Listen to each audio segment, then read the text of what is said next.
Hello guys, nandito pala kami sa Honey Bear Orchard sa taniman ng cherries. Ayan guys. Ayan, ang daming cherries. Ayan. So ito pa lang yung na-harvest namin. Ayan guys. Ang per pound ng cherries dito sa Amerika ay $1.25. Ayan guys. Magandang mag-harvest kasi hindi mainit ang panahon. At umulan pa nga guys. Ayan. So mababa lang pala ang puno ng cherries.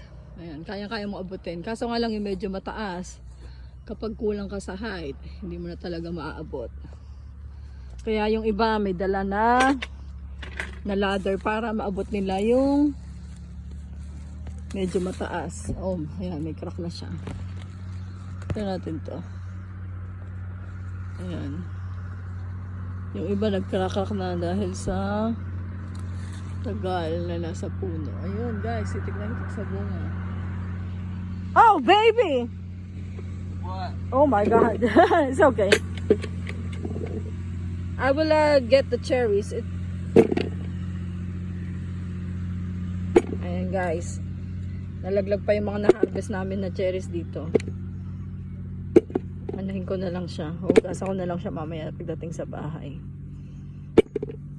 Yung mga cherries na na-harvest ko sa bucket. Ayan. Wow, you got a bad one? Yeah. Okay. Yeah, I think this is the sweetest, this color. Yeah. Mm-hmm. Oh, there's a ladder over there, babe. See? What? The ladder. Oh, that's somebody's ladder. No, I think that's the... I think that's hers over there. Really? Are you sure about that? I'm pretty sure. Okay.